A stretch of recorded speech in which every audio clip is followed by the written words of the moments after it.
Buenos días a todos y todas, bienvenidos a este segundo vídeo sobre la rotura de la placa plantar. Para los rezagados, explicaros que ya hay un primer vídeo sobre la anatomía, biomecánica y patología de la rotura de la placa plantar. Este segundo vídeo tratará sobre diagnóstico por imagen tanto en resonancia como ecografía, y el tercer vídeo se tratará del tratamiento de la rotura de la placa plantar, ¿vale? Que es un ente muy amplio y complejo y por lo tanto hemos creído conveniente dividirlo en 3 trozos para que lo entendáis y lo podáis seguir de mejor manera. Sin más dilación, vamos a empezar explicando la ecografía para pasar a la resonancia.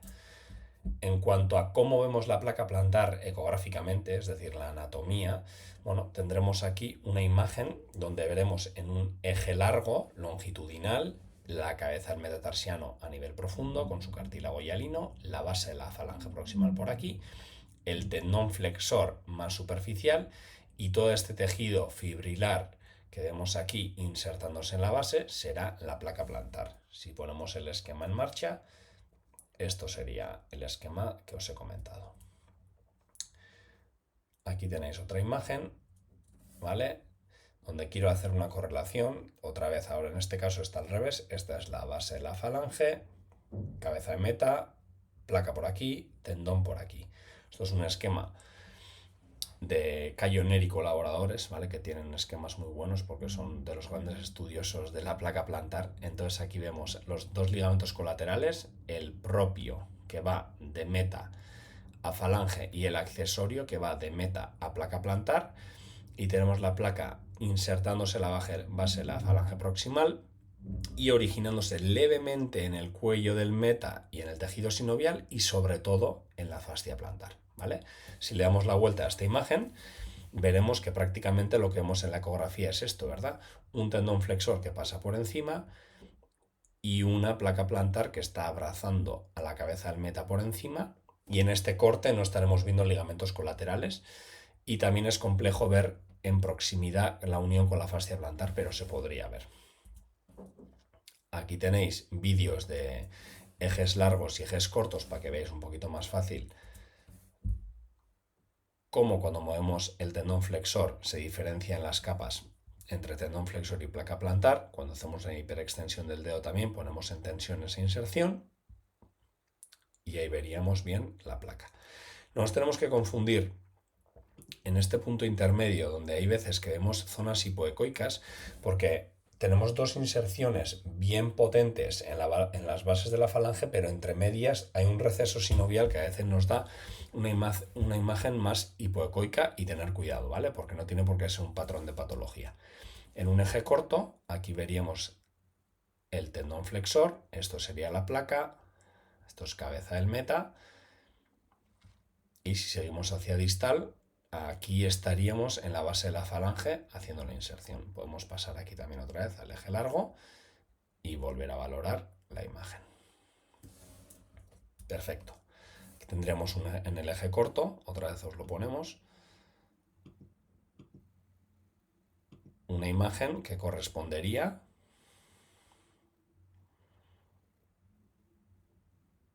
a esta zona, con el tendón flexor, que lo tendremos por aquí, la placa plantar por aquí y el meta, ¿de acuerdo? Este es un artículo que ya en el primer vídeo os expliqué, de Alcalá y colaboradores, que habla mucho sobre anatomía y sonopatología de la placa, y es uno de mis artículos que más me gusta para este tipo de vídeo, ¿vale?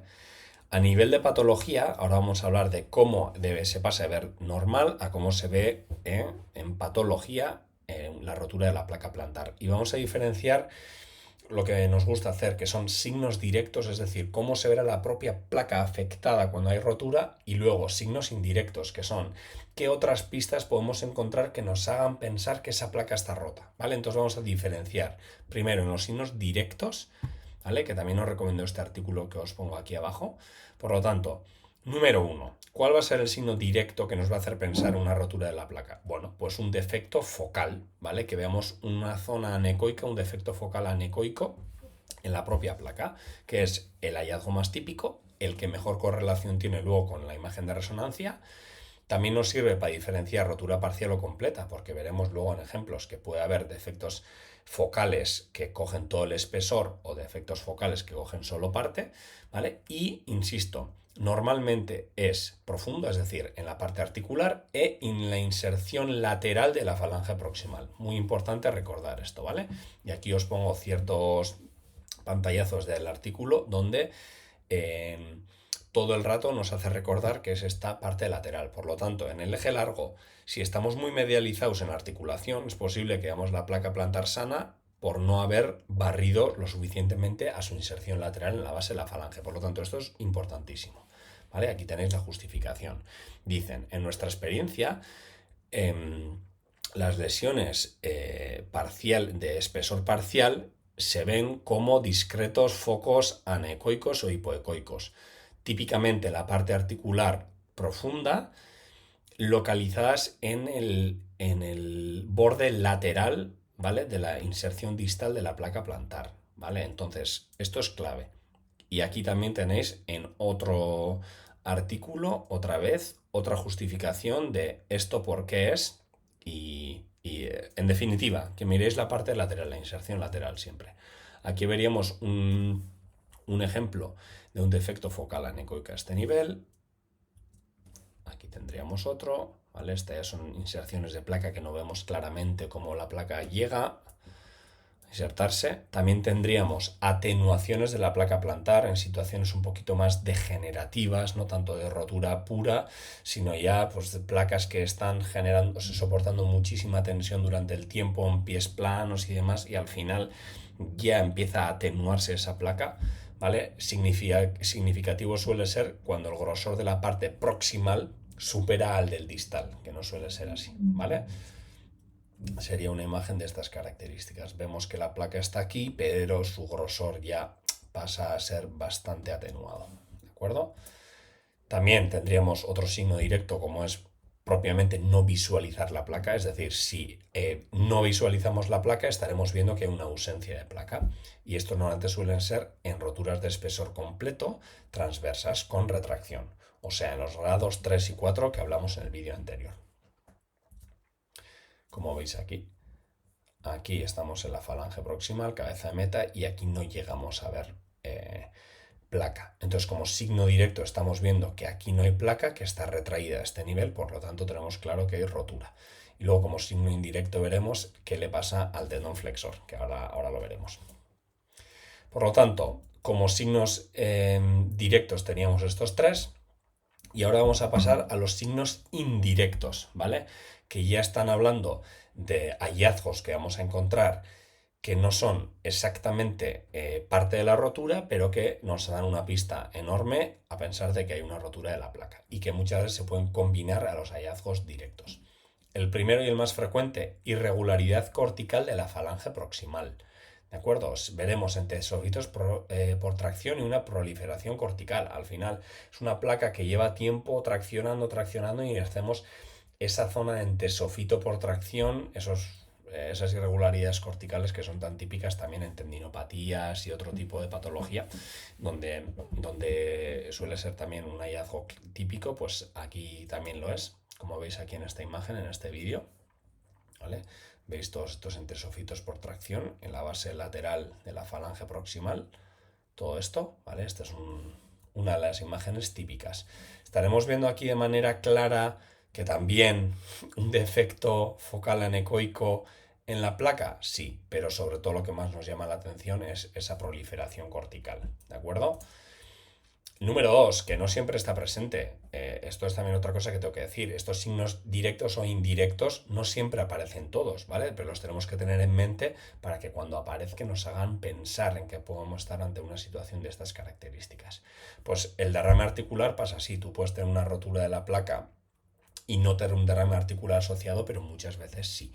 Entonces no siempre existe, pero en situaciones agudas o muy proinflamatorias suele haber un derrame articular, ¿vale? Y ecográficamente lo solemos ver en el receso dorsal de la articulación, porque a nivel plantar no solemos ver líquido, ¿vale? Y hay veces también se puede difundir ese líquido en la vaina del tendón del FHL, simulando una tenosinovitis, que no lo es un derrame articular por una sinovitis que pasa a la vaina del tendón. Y en resonancia pues veríamos aquí una rotura de la placa clara con una, con una hiperextensión, ¿vale? Una ya subluxación hacia dorsal del dedo y una efusión o una inflamación con líquido en la articulación, ¿de acuerdo? Siguiente, edema de la almohadilla grasa plantar. Puede ser por una extravasación de líquido cuando hay una rotura y líquido articular que sale hacia la planta, o que tengamos un edema en la almohadilla grasa plantar como factor etiológico primario en compresión. Es decir, hay veces que el líquido será por rotura de la placa y la inflamación que se genera ahí, o otras veces porque, por ejemplo, en pies cabos, en index minus, en insuficiencias del primer radio, en definitiva, cuando el segundo meta tiene que empezar a trabajar más y choca más con el suelo, ese factor etiológico también hace que ese choque aumente el edema en la almohadilla grasa plantar. Entonces, a veces es la consecuencia o es el factor primario, esa compresión, pero en todos los casos veremos ese tipo de edema, que es lo que veis aquí. Vemos aquí la placa y el tendón, y a nivel superficial la grasa, este edema de tejido blando, de tejido graso. Incluso hay veces que podemos encontrarnos bursitis adventiciales, que son bursas que no existen de nacimiento, sino que el cuerpo ha ido creando por necesidad, ¿vale? Por necesidad de poner una bolsa ahí que esté quitándonos algo de compresión. También tendremos el signo en la interfase del cartílago. ¿Esto qué quiere decir? No estamos viendo directamente igual una rotura, pero en una zona hipoecoica que no tenemos claro si la placa está rota o no. Si vemos que en el cartílago tenemos un claro doble contorno, ¿vale?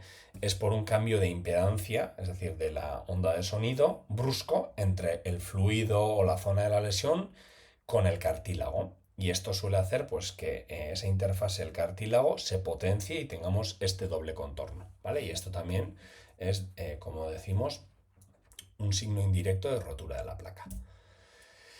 Y uno que os he comentado antes, ¿vale? Tendremos el tendón del flexor hallucis longus sobre la cabeza del meta y muchas veces luxado hacia medial, ¿vale? Entonces, en roturas de espesor completo, donde ya la placa no está cubriendo a la cabeza, y esto pasa también como signo indirecto, por ejemplo, en roturas del spring ligament, ¿vale? Veremos que de repente el tendón tibial posterior hace contacto directo sobre el astrágalo. Entonces hay veces que cuando el tejido de arriba nos choca con el hueso de abajo, mientras que entre medias tendríamos que tener algo, pues es un signo indirecto de que eso intermedio ya no existe. Vale, entonces en eje corto también podemos verlo chocando y a veces también luxado hacia medial, y ahora entenderéis por qué. Aquí vemos un vídeo donde veis el tendón flexor haciendo choque directo con la cabeza del meta sin nada en intermedio. Aquí tenemos una parte de la placa y aquí otra. Aquí tenéis la imagen comparativa, ¿vale? Placa, cartílago, tendón, y aquí el tendón directamente sobre el cartílago con la rotura de la placa. ¿Y por qué en un eje corto se suele luxar hacia medial el tendón flexor? Pues porque tenemos la tracción de los músculos lumbricales, ¿de acuerdo? Entonces ya si no hay esa oposición de la placa, ¿vale? Porque la placa le da congruencia al paso del tendón. Si no existe esa placa, pues por la tracción del lumbrical, que siempre será músculo que se origina en el propio tendón flexor hallucis, disculpar, en el tendón, os he dicho mal, en el tendón flexor digitorum longus, se origina ahí y se inserta en la base de la falange. Por lo tanto, esa tracción medial hará que el tendón se luxe hacia medial, ¿vale?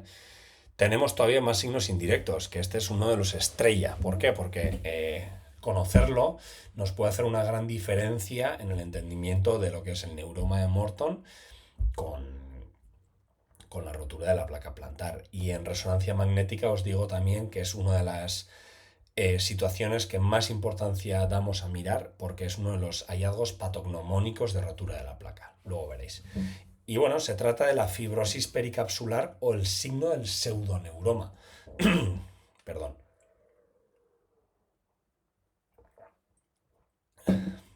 Que ya veis que por el título del pseudoneuroma ya nos está haciendo pensar que algo tiene que ver, ¿no? O algo de confusión nos tiene que dar con el neuroma de Morton. Pues bueno, es un tejido blando hipoecoico no compresible y bien definido que se extiende a lo largo de la cápsula articular metatarso-falángica lateral o plantar lateral, normalmente adyacente al foco de rotura de la placa, ¿vale?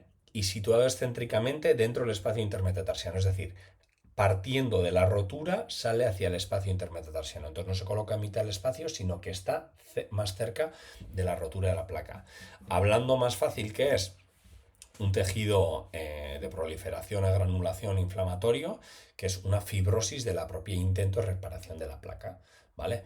Entonces el Doppler a veces está activo y lo que veremos es tanto en eje largo como en eje corto, aunque en resonancia se vea mejor. Un tipo de imagen de una fibrosis relacionada a esa lesión de la placa, como podríamos ver aquí, ¿vale? Esta proliferación de tejido por encima, en eje corto todo esto que veríamos aquí, o en resonancia, que es donde os digo que sea mucho más claro, es todo este anillo de hipertrofia. Aquí tenemos el tendón flexor. Todo esto sería la fibrosis pericapsular, ¿vale? Y en otra toma vemos aquí edema óseo en el hueso y todo este edema y proliferación. Esto sería la fibrosis pericapsular. Y en resonancia magnética, en el 67% de las roturas de la placa se aprecia. Entonces, se acerca mucho a un hallazgo que es muy importante. Aquí tendríamos una fibrosis pericapsular también en ecografía, en el espacio intermetatarsal, entre el segundo y el tercero, y localizado acercándonos a la rotura de la placa. Entonces, ¿esto se podría confundir con un neuroma de Morton? Pues sí. Luego más adelante haremos una diapositiva explicando esta diferencia. Aquí tenemos un signo de Mulder donde podemos ver la fibrosis pericapsular también protruyendo algo, aunque bueno, en los neuromas de Morton se ve bastante más claro. También tenemos más signos indirectos como luxación de la falange próxima hacia dorsal, ¿vale? Es decir, cuando hacemos esto, más que rotura de la placa, nos da que es un signo de luxación o inestabilidad de la articulación metatarso-falángica, pero por lo tanto la placa debe estar lesionada. Aquí vemos el contralateral sano con la cabeza del meta y la falange por este nivel, que están a la altura, mientras que esto es una imagen estática, ¿vale? No es que hayamos hecho un drawer test, esto es una imagen estática donde vemos cabeza de meta, el tendón flexor, la placa estaría por aquí vemos ya hallazgos de irregularidad cortical, pero sobre todo fijaros, aquí el meta está en la altura y aquí el meta está totalmente dorsalizado, porque esta imagen está cogida desde plantar. Por lo tanto, es una subluxación ya o un síndrome de predislocación hacia dorsal del meta, de la falange. Y luego pues tenemos también los signos indirectos como la clinodactilia o el crossover 2, que es esta situación donde por un fallo de los ligamentos colaterales y la placa el dedo empieza ya a luxarse hacia arriba y lateralizarse. Aquí es importante que ver los colaterales, ¿vale? Porque la rotura de la placa se puede extender hacia los ligamentos colaterales y aumentar la inestabilidad. Los signos radiológicos que nos pueden orientar en esto pues también son osificaciones, divergencia entre los dedos, pero esto ya es una asociación más entre eco, resonancia, radiografía, porque en eco se pueden ver los ligamentos colaterales, sí, desde dorsal intentando abrirnos espacio entre las dos cabezas de los metas, empujando un poco, ahí se podría poner la sonda stick e intentar hacer ahí una imagen dinámica o un estrés del colateral, pero bueno, a ver si la articulación parece que haga más bostezo o menos, pero bueno, tampoco es tan fácil este signo, ¿vale?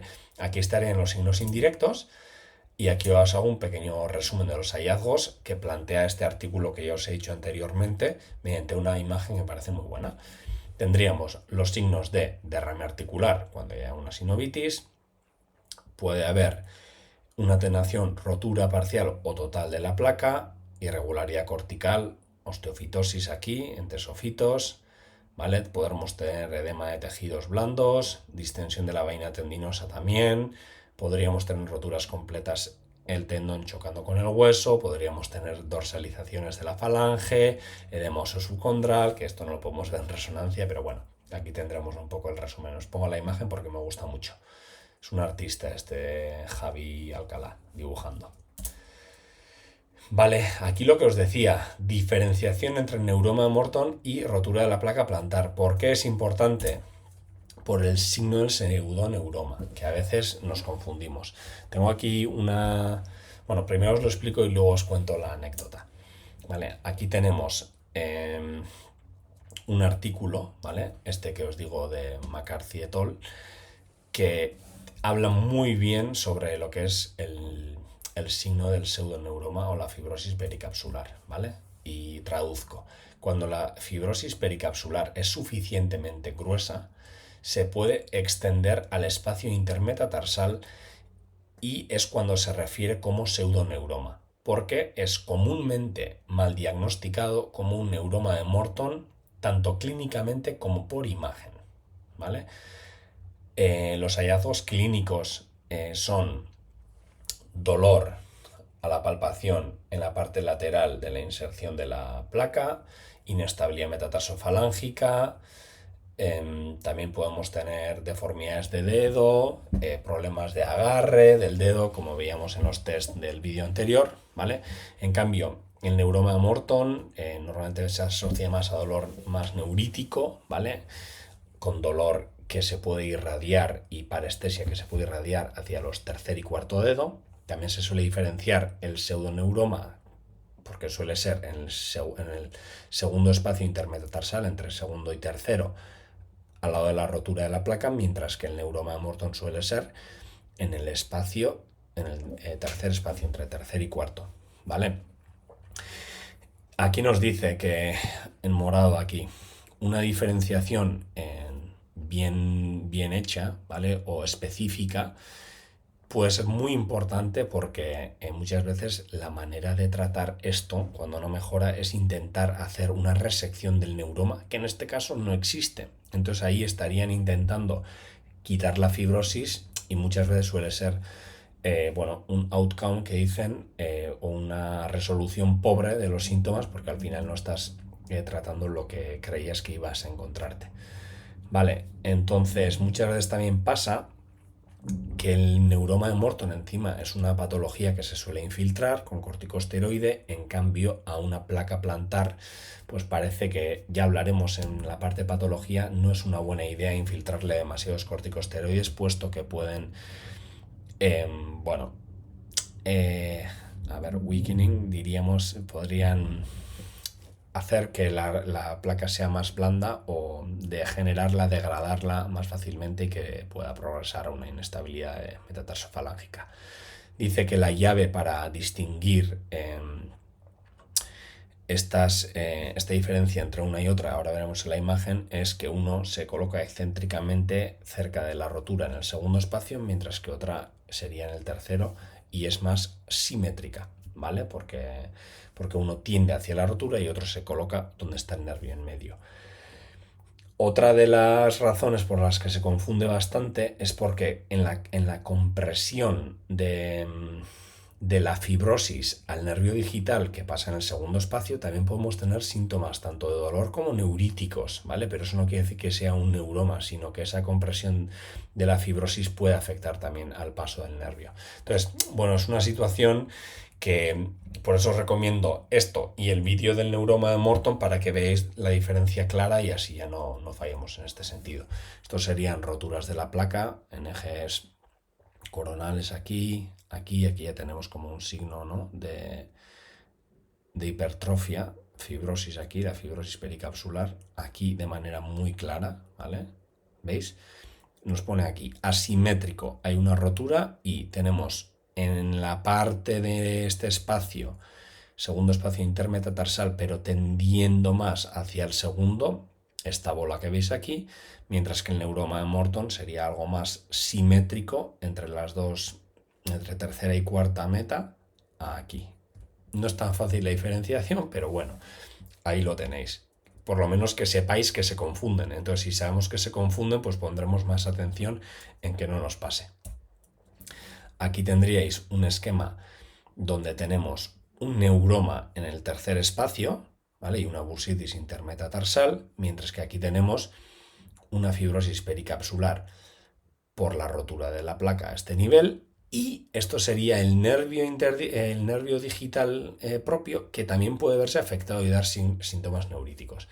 Esto es una imagen de resonancia que me gusta mucho porque en la misma imagen tenemos un neuroma de Morton en el tercer espacio y una fibrosis pericapsular en el segundo espacio por rotura de la placa. Por lo tanto, es una imagen muy interesante para que veáis la diferencia y el parecido a su vez. ¿De acuerdo? Y como una tabla, pues aquí tenéis un poco el resumen de lo que os he dicho, ¿vale? Por si lo queréis repasar con más calma. Y ahora vamos directamente a casos clínicos que hemos tenido en consulta de roturas de la placa. Y aquí os vamos a enseñar tanto imágenes del caso como ecografías, ¿vale? Que casi todos se presentan con dolor a la palpación en este nivel, impotencia funcional para caminar y muchas veces deformidades de dedos ya un poquito rígidos. Ahora veréis. Esto es una paciente, la que veis en la imagen, que tiene una atenuación de la placa. Aquí parece que hay una roturita. No es una paciente que haya demasiado tiempo. No es una paciente. Aquí se ve la zona un poquito de ese defecto anecoico. En eje corto también podríamos ver esta zona un poquito más afectada, ¿vale? A este nivel. Y aquí un derrame articular desde dorsal. Era una paciente que no tenía una lesión importante en la placa y que con tratamiento conservador fue bien. Vale.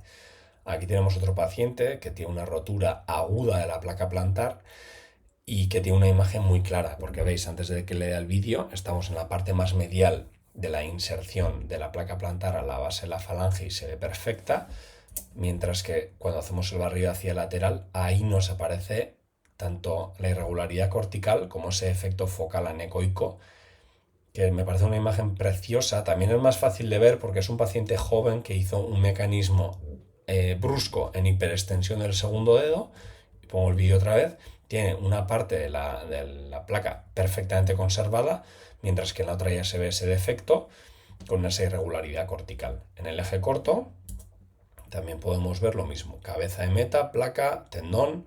Según aquí vamos viendo que nos insertamos en el lateral de la base, aquí tenemos la irregularidad cortical y aquí en la placa, aquí el defecto, ¿vale? De la propia placa, aquí de manera clara. Este paciente le colocamos el Doppler y también tiene activación clara en la zona de la rotura. Y aquí tenemos una imagen en estático, ¿vale? De lo que sería la rotura. Este paciente también evolucionó con mucha paciencia durante 3-4 meses, pero favorablemente, dado que era un paciente con una lesión aguda. También el tratamiento conservador funcionó bien en su caso. Aquí tenemos una rotura también de la placa plantar, que es un poquito trampa porque es una imagen que os quería poner. Por eso antes me he confundido y he dicho el flexor lucis longus, porque ya estaba viendo que es una primera metatarsofalángica, ¿vale? Entonces, en este caso, el tendón que está chocando con el meta es el de la lucis, ¿vale? Pero bueno, por lo general estaríamos hablando de segundos metas. Aquí me gusta esta imagen, aunque sea la primera, porque el signo indirecto de ese choque signo directo de ausencia de placa y signo indirecto de tendón chocando con la cabeza del meta me parece que se ve muy bien en esta imagen.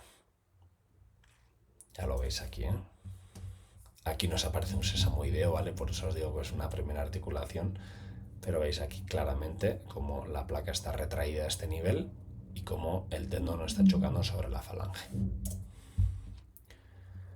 Otro vídeo de lo mismo. Aquí tendríamos un doble contorno del cartílago, por lo tanto, otro signo indirecto, el signo de la interfase del cartílago. ¿Ves? Vamos sumando poco a poco más. Aquí también tenemos un poquito de fluido en la vaina del tendón, ¿vale? Esta hipertrofia sinovial de la vaina del tendón. Entonces se nos van poniendo cada vez más signos directos e indirectos de la mano. También tendríamos edema en la grasa plantar, ¿vale? Y aquí, pues eso, más imágenes de lo mismo, comparación con la contralateral, ¿vale? Que aquí el tendón está claramente despegado y aquí la ausencia de la placa no existe. Aquí la placa la tenemos retraída, la rotura estaría aquí y retraído esto hacia proximal y aquí el contacto. Una imagen muy bonita de ver. Otra rotura, y insisto otra vez más, esta imagen antes de darle al botón parece que la placa puede estar conservada, que tiene una imagen de bastante buena inserción, ¿vale? Muy regular, hasta que vemos el barrido hacia lateral y vemos ahí defecto de la placa, irregularidad insercional, leve, pero se ve aquí de manera bastante clara en ese nivel. Y si hacemos aquí también en la imagen, si hacemos el eje corto, este paciente podríamos observar cierta fibrosis pericapsular a este nivel, ¿vale? Luego tenemos una resonancia de este paciente y es donde confirmamos que esto era también una fibrosis pericapsular y que no era un trozo de grasa lo que salía ahí, ¿de acuerdo? Y aquí teníamos también la imagen en eje largo en el espacio intermetatarsal, buscando esta imagen que parece un neuroma, pero que es un pseudoneuroma o esa fibrosis pericapsular. Recordar que en aproximadamente en el 70% de las resonancias donde aparece esa imagen del pseudoneuroma hay rotura de la placa, ¿vale? Y aquí os pongo otra vez la diferencia de antes entre la fibrosis pericapsular, ¿vale?, que os pongo aquí, y el neuroma de Morton. Este también es otro caso donde ya empezamos a ver un poquito de patología en la placa, pero que bueno, la inserción parece que más o menos se ve conservada, hasta que hacemos el barrido pertinente y podéis llegar a ver todo esto, ¿vale? En este caso se puede ver el signo directo de rotura de la placa, pero lo que más se ve de manera clara es esa irregularidad cortical, pero ya sabemos que había una tracción muy importante. Muy bien, aquí una imagen, ya se está haciendo aquí una fibrosis, en vez de ser la placa aquí directa, estamos haciendo ya una imagen de fibrosis pericapsular por este nivel también, y el paciente sería este dedo, que se comporta de esta manera, intentando hacer una flexión. Ya vemos que hay una deformidad fijada, podemos ver cómo en el dorso de todos los dedos, por esta deformidad en dedo en garra, el test de Kelliken es positivo porque no hay, o sea, está fija ya esa deformidad y empezamos a ver cómo no es capaz ni de flexionar ni de extender ese tipo de articulación.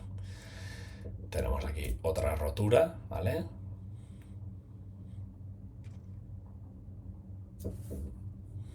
Aquí más diría que hay una atenuación. El tendón, bueno, yo diría atenuación, hay rotura, no vemos claramente una zona de rotura insercional, pero vemos que el tendón está muy cerca, por lo tanto es una situación donde vemos, pues, como veis aquí, que la placa contralateral está con mayor grosor que la placa afectada. Entonces esto sería una atenuación, una rotura más degenerativa, un dolor que viene más progresivamente, ¿vale? Probablemente un pie plano. Y por último, pues bueno, otro caso de rotura, que ya veis que son todos parecidos. Vemos aquí el defecto y comparativa con la contralateral igual. Vemos la placa, vemos aquí la zona de lesión y sobre todo esta dorsalización como signo indirecto. Como veis aquí, una subluxación dorsal de la falange, en esta clinodactilia y en este nivel también. Esta la tenemos a la altura de la cabeza del meta, mientras esta está subluxada hacia dorsal. Muy bien, pues ahora vamos a pasar a la resonancia y primero vamos a hablar de unas generalidades que son pues un poquito el equipamiento, ¿vale? Campos magnéticos, aunque yo no me considero experto de esto, ni mucho menos. Me gusta mucho ver resonancias, pero yo no soy radiólogo, tampoco hago este tipo de imágenes, pero bueno, por lo que he leído en los estudios, hablan de campos magnéticos de 1,5 a 3 telas, preferible en 3 para la resolución. La bobina tiene que intentar ser específica de pie y tobillo, y el campo de visión pequeño, intentar hacer solo de pie. Y el grosor de corte es lo más importante, menor a 3 milímetros. Ideal 2,5, porque así podremos ver en los cortes zonas mucho más pequeñitas y podremos no perdernos las zonas de la rotura y por eso la especificidad que sea mayor. La posición del paciente puede ser de cúbito prono supino, ¿vale? El antepié hay que mantenerlo alineado para evitar ver en situaciones de rotación que eso nos haga pensar que un dedo es más largo que el otro. Y a nivel de cobertura anatómica, pues desde las falanges proximales hasta todos los metatarsianos tendremos que verlo todo ahí muy bien. Y hay veces que podemos hacer una separación con unas espumas para intentar ver bien esos espacios intermetatarsales y diferenciar neuromas con fibrosis, ¿vale? Esto sería un poco la manera cómo nos pueden poner la resonancia para hacer la prueba de imagen. Entonces, vamos a hablar un poco como repaso general de planos y secuencias. Tenemos los 3 planos, como sabemos, en sagital, coronal y axial. Voy a pasar un poco de puntillas esto porque ya los conocemos, ¿vale? Sagital, cortes paralelos al eje metatarsal, coronal perpendicular al eje metatarsal y axial se usa menos, pero bueno, para ver bursitis y neuromas está bien porque vemos los metas desde arriba, ¿vale? Como comentarios, bueno, es el plano más sensible el sagital para ver roturas de la placa, eso está claro, ¿vale? Para ver, en cambio, fibrosis pericapsulares, la mejor que tenemos es la coronal. Ahora iremos viendo. Aquí tenemos imágenes, lo que sería axial, sagital y coronal, ¿vale?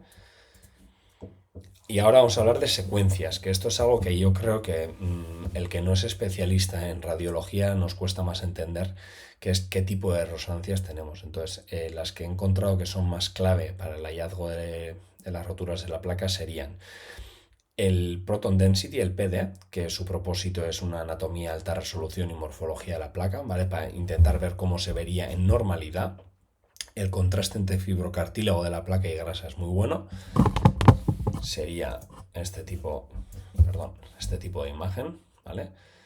Donde vemos que la anatomía se ve de manera clara y la grasa, entre la grasa y los fibrocartílagos del cartílago se ve buena diferencia.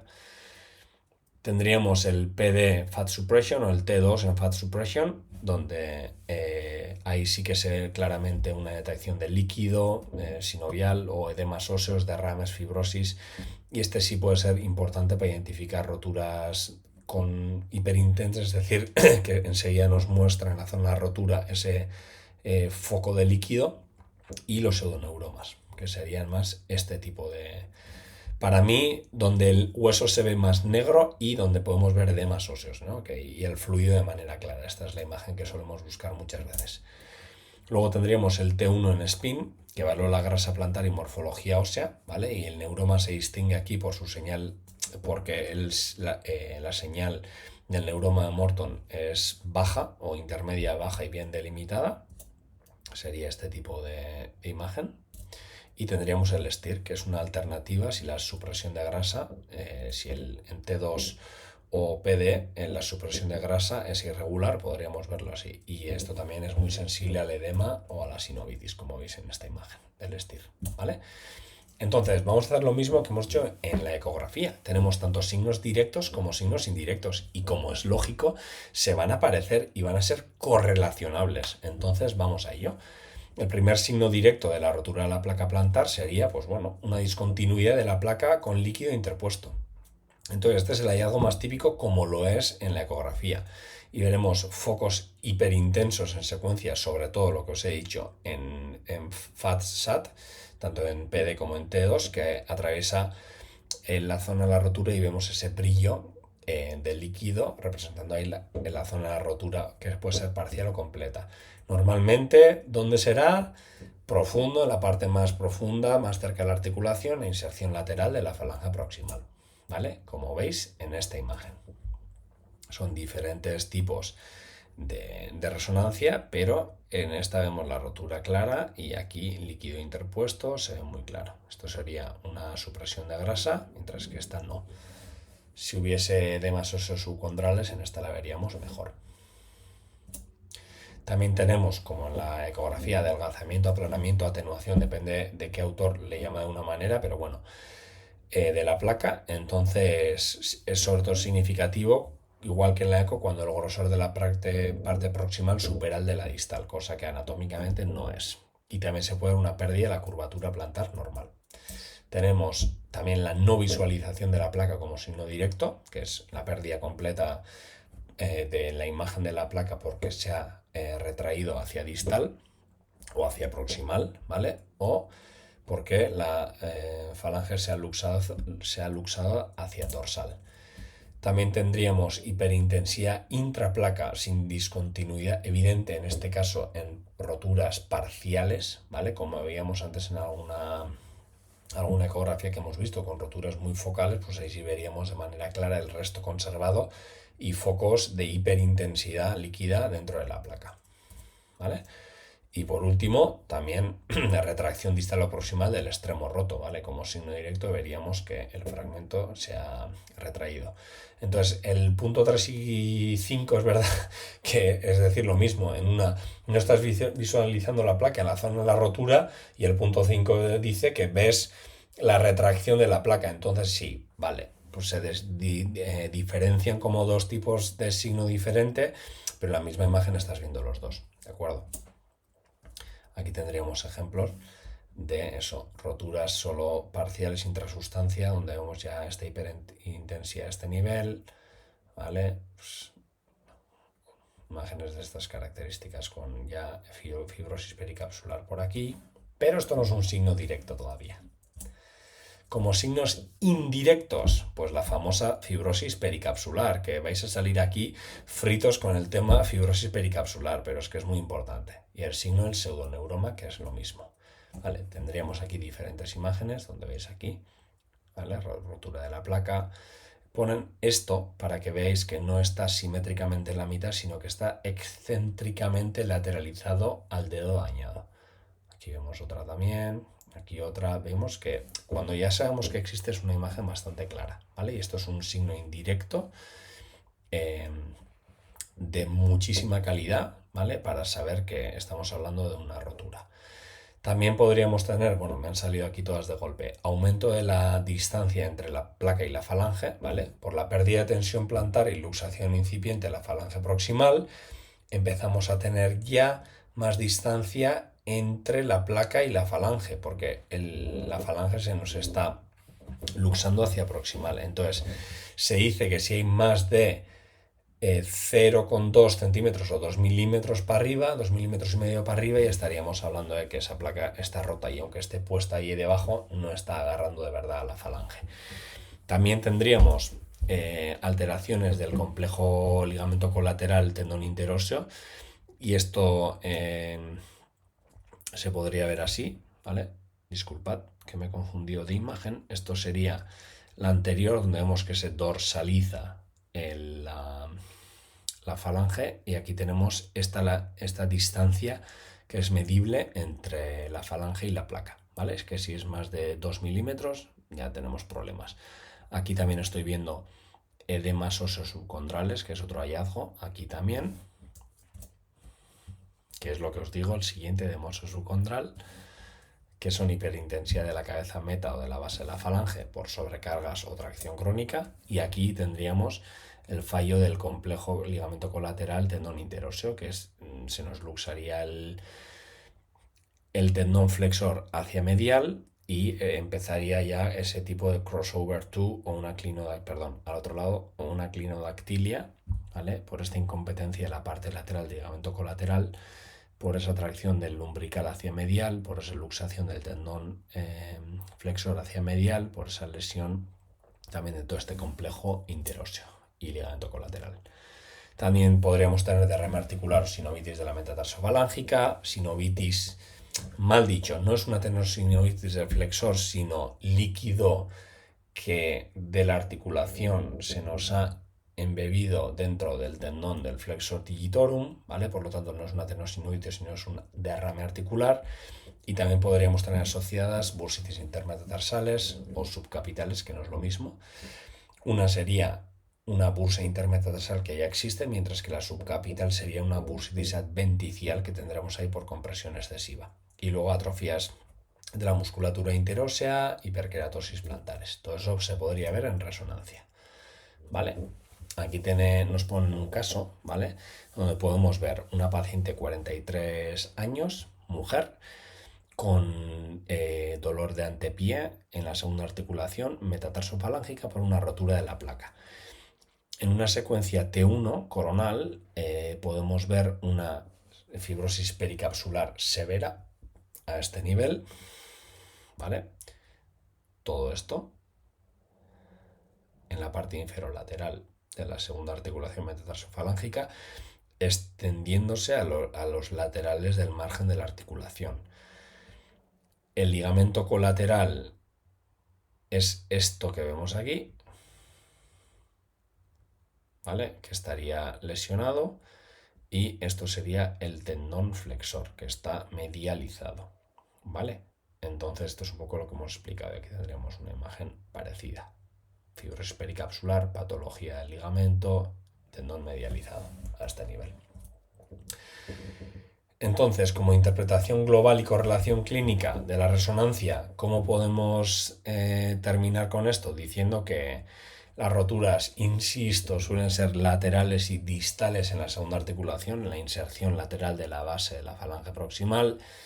La fibrosis pericapsular, nuestra amiga, el pseudoneuroma, es el signo más frecuente y específico en roturas crónicas, tenerlo muy en cuenta y diferenciarlo muy bien de un neuroma de Morton, por favor.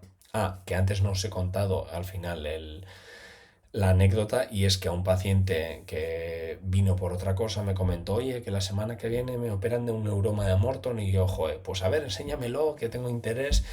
Y tenía un dolor en la base de la segunda articulación metatarsofalángica y no tenía ningún problema en neuroma de Morton. Le iban a operar sobre del neuroma de Morton cuando tenía una rotura de la placa con un pseudoneuroma. De hecho, vimos la resonancia que está informada como neuroma de Morton y era un pseudoneuroma. Le hicimos un informe y al final anularon la cirugía y replantearon el problema porque iban a intentar hacer una extirpación de ese neuroma que en este caso no existía. Entonces, bueno, es evidente que tenemos que estar un poco conscientes con este tema porque es verdad que la confusión es fácil, ¿vale? Más, la combinación de signos directos e indirectos aumenta la fiabilidad diagnóstica, es obvio. Cuantos más signos directos e indirectos mezclemos, más información, ¿vale? Sobre todo con alteraciones en signos directos de la propia placa y presencia el pseudoneuroma, y en la distancia placa plantar falange, que ya os he dicho que si es de más de 2 milímetros es un hallazgo bastante patognomónico si juntamos estas tres. Las secuencias óptimas, frecuencia en ecografía, secuencia en resonancia. Óptimas son las que os he dicho, con grasa saturada en corte sagital y coronal, intentando que sea menor de 3 milímetros la diferencia entre cada corte, ¿vale? Para tener más especificidad. Decir que la resonancia magnética, por mucho que nos encante la ecografía en este canal, es el gold estándar o el patrón oro estructural, y la ecografía es más herramienta funcional dinámica. Porque la resonancia permite identificar la rotura y la extensión de la lesión de la placa, diferenciando entre lesión parcial, completa y degenerativa, cosa que a la ecografía le cuesta un pelín más, aunque creo que cuantos más estudios se están habiendo y cuanto más practiquemos y cuanto más correlación con la clínica hagamos, que creo que ahí todavía hay un foco de trabajo, pues creo que la ecografía todavía puede potenciarse un poquito más. Y por último, la precisión se potencia combinando la evaluación morfológica con los indicadores de inestabilidad. Es decir, fijarnos en lo que decía también en el primer vídeo, que no es lo mismo una rotura de la placa con los grados de inestabilidad de la metatarsofalángicas. Unos son grados de rotura, mientras que otros son grados de inestabilidad. Pues si hacemos una correlación, una empiricación del problema, nos puede dar una interpretación mucho más global del problema, ¿vale? Por lo tanto, nos parece interesante. A nivel de comparación resonancia-ultrasonidos, pues bueno, para valorar las roturas de la placa, a nivel de sensibilidad la resonancia tiene entre un 89 y un 97 y la eco un 90-96. Y a nivel de especificidad aquí la resonancia gana con un 90-100, mientras que la eco tiene un 70-90. Las ventajas las sabemos. Evalúa morfología completa y signos indirectos como el pseudoneuroma, edema óseo y sinovitis, cosa que a la ecografía le cuesta más. Y a la eco le permite que pues, es dinámica y de roturas parciales y medir subluxaciones, porque podemos hacer pruebas dinámicas, ¿vale? Como el test de anterior drawer del cajón articular de Thompson y Coughlin, mientras que hacemos la eco. Entonces tenemos ahí también algo a favor. Limitaciones de la resonancia, pues aparte del coste y la disponibilidad, que es mucho menor, pues tiene menos sensibilidad en roturas pequeñas o funcionales que solo aparecen en movimiento. Y muchas veces la ecografía, su limitación es que está limitada por el edema, no podemos ver tan bien la fibrosis pericapsular, y hay pacientes con dolor intenso que no tenemos claro si hay algo más o no, ¿vale? Como edemas óseos o lesiones de Freiberg, cosas así. que, bueno, cuando vemos que tiene mucho dolor, yo siempre creo que habría que hacer una resonancia magnética también. Los planos clave de la resonancia serán el sagital para ver la continuidad de la placa y el coronal para ver la fibrosis pericapsular y los ligamentos colaterales, mientras que sobre todo en la ecografía en la que nos da mayor resolución es la longitudinal. ¿Vale? Y la transversal nos puede medir un poco la anchura de la lesión para dividir los grados de la lesión de la placa. Esto sería un poco la comparación. Yo creo que ni una ni la otra, sino que tenemos que intentar aprovecharnos de las dos. Es verdad que la ecografía es lo que más tenemos en el día a día, pero yo creo que en este caso como fisioterapeuta y casi podólogo, creo que entender bien una resonancia magnética es también, aunque siempre nos vengan con un informe, me parece que es muy importante que lleguemos a ese punto de entendimiento. Aquí tenéis un poco la bibliografía donde nos hemos soportado y como siempre muchas gracias por vuestro interés y atención, ¿vale? Gracias por poder escuchar todo este contenido que os intento dar con mucho cariño. No terminaremos aquí, todavía nos falta hacer el tercer vídeo de estos casos de rotura de la placa plantar, donde voy a intentar, digo intentar porque creo que falta un trabajo por detrás todavía de hacer un planteamiento del tratamiento de las roturas de la placa. Pero creo que hay todavía un campo muy importante para hacer una correlación entre tipos de lesión, tipos de hallazgos ecográficos de resonancia y proponer tratamientos, sea un algoritmo entre conservador, más infiltrativo o ya más quirúrgico. Y ahí me parece que tenemos que poner bastante foco porque yo por mi parte veo que todavía hay mucha disparidad en la opinión. Vale, así que sin más, muchas gracias. Nos vemos en el siguiente vídeo. Un abrazo para todos.